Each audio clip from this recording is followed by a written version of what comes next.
వారంతా ఎలా గెలిచారు, బీజేపీ ఎంపీలకు ఓట్ షేర్ ఎలా పెరిగింది, భవిష్యత్తులో మనం ఏం చేస్తే బాగుంటుంది, పార్లమెంట్ సెగ్మెంట్ల వారీగా సమీక్షలు, రేపు మెదక్ మల్కాజ్గిరి నేతలతో రివ్యూ, మంత్రుల నుంచి మాజీల వరకు హాజరు, ఇన్ఛార్జ్ మీనాక్షి పీసీసీ చీఫ్ ఆధ్వర్యంలో ఈ సమావేశం జరగబోతున్నదట. సో మీనాక్షి నటరాజన్ మళ్ళీ రాబోతున్నారట.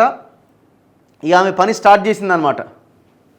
ఇప్పుడు బీజేపీ మెదక్ అండ్ పార్లమెంట్లో మెదక్ అండ్ మల్కాజ్గిరిలో 2 పార్లమెంట్ స్థానాల్లో బీజేపీ గెలిచింది. ఈటల రాజేందర్, ఇక్కడ రఘునందన్ రావు మెదక్లో.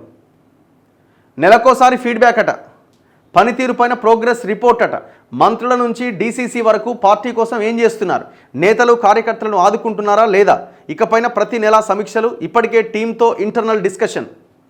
ఇటీవల పార్లమెంట్ ఎన్నికల్లో రాష్ట్రంలో బీజేపీ ఏకంగా 8 ఎంపీ స్థానాలు గెలవడంపై ఏఐసీసీ సీరియస్గా స్క్రీనింగ్ చేస్తున్నది.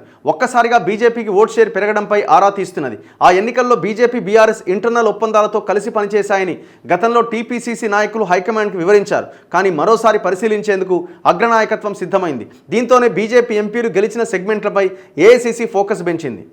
ఇప్పుడు సింపుల్ అండి. అక్కడ మల్కాజ్గిరిలో ఎవరండి పోటీ చేసింది? ఎవరు? పట్నం మహేందర్ రెడ్డి భార్యను తెచ్చి ఇడబెట్టిరు. ఆమె ఏడు ఉండాలా? గార్డెన్నో చేవెలలో పోటీ చేయాలి. ఆమె ఆడెవరిని పెట్టిరు?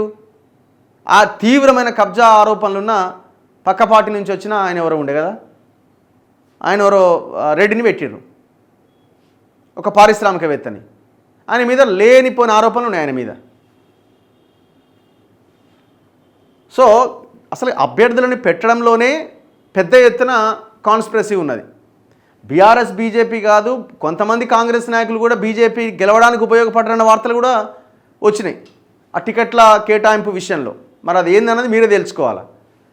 ఇప్పుడు నేను చెప్పిన ఎగ్జాంపుల్ అయితే పర్ఫెక్టే కదా. ఎక్కడ పోటీ చేయాల్సిన వాళ్ళు ఎక్కడ పోటీ చేయించినారు, మొత్తం మార్చి పడేసి. ఇప్పుడు రేపు పొద్దున మీరు ఎమ్మెల్సీ ఎలక్షన్ల మీద కూడా రివ్యూ చేయాలా. ఆల్ఫోర్స్ నరేంద్ర రెడ్డి ఓడిపోయిన తర్వాత ఎందుకు ఓడిపోయిండు అంటే ఓ దొంగకి ఇచ్చిరు కాబట్టి ఓడిపోయిండు. మరి ఎట్లా ఇచ్చిరు టికెట్, ఏం తీసుకొని ఇచ్చిర్రు? మొత్తం డబ్బులే అండి. ప్రతి పదవికి లెక్క కట్టి డబ్బులు తీసుకొని పదవులు ఇస్తున్నారు.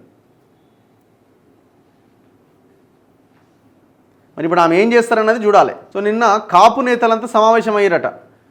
మీనాక్షి నటరాజన్ సీరియస్ అయిందట. ఈ 300 కాపు నేతలంతా ఒక దగ్గర సమావేశమైనట VH ఇంట్లో. ప్రతిపక్షాలతో ప్రభుత్వాన్ని తిట్టించడం ఏమిటని ప్రశ్న.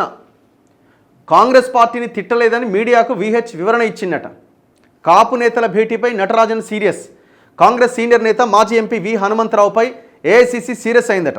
హైదరాబాద్లోని VH ఇంట్లో శనివారం 300 కాపు నేతల భేటీ జరిగింది. ఈ మీటింగ్కు కాంగ్రెస్ పార్టీ నుంచి కేశవరావు, ఆది శ్రీనివాస్, దానం నాగేందర్, ఆకుల లలిత, నేతి విద్యాసాగర్, బీఆర్ఎస్ నుంచి రాజ్యసభ సభ్యుడు వద్దిరాజు రవిచంద్ర, మాజీ మంత్రి గంగుల కమలాకర్, జోగు రామన్న, బాజిరెడ్డి గోవర్ధన్, బీజేపీ నుంచి విఠల్, మీసాల చంద్రయ్య తదితరులు పాల్గొన్నారు.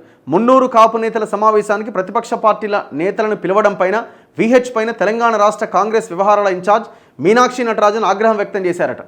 ఈ భేటీ పైన ఆమె అభ్యంతరం తెలిపినట్టు సమాచారం. ప్రతిపక్ష పార్టీలను పిలిచి కాంగ్రెస్ ప్రభుత్వాన్ని తిట్టించడం ఏమిటని ఆమె ప్రశ్నించారు. కులగణన చేసిన ప్రభుత్వాన్ని అభినందించాల్సిన పరిస్థితుల్లో విమర్శలు చేయడంపై ఆమె మండిపడ్డారు. కాంగ్రెస్ పార్టీ లీడ్ చేయాల్సిన సమావేశానికి ఇతర ప్రతిపక్ష పార్టీలను పిలవడం ఏంటని VH తీరుపై మీనాక్షి నటరాజన్ గరమైనట్టుగా తెలిసింది. ఈ వ్యవహారంతో 300 కాపు నేతల్లో అసంతృప్తి, కాంగ్రెస్లో అసహనం స్పష్టంగా కనిపిస్తోంది. కాపు నేతల సమావేశంపై ఏఐసీసీ స్పందన కాంగ్రెస్ వర్గీయుల్లో ఆందోళన కలిగిస్తోంది. కాంగ్రెస్ పార్టీ పట్ల చిత్తశుద్ధి ఉన్న నేతలు మాత్రమే ముందుకు రావాలని, పార్టీ నియమ నిబంధనలు పాటించాల్సిన అవసరం ఉందని అధిష్టానం ఒక మెసేజ్ పంపినట్టుగా తెలుస్తోంది. ఎవరిని తిట్టలేదని VH అంటుండు. 300 కాపు నేతల భేటీకి కాంగ్రెస్ పాటు ఇతర పార్టీల లీడర్లు విచ్చేశారు. ఈ భేటీలో ఏ ఒక్క నేత కూడా కాంగ్రెస్ పార్టీని విమర్శించలేదు. 300 కాపు నేతల భేటీపై జరుగుతున్న ప్రచారంపై ఆయన ఆదివారం స్పందించారు.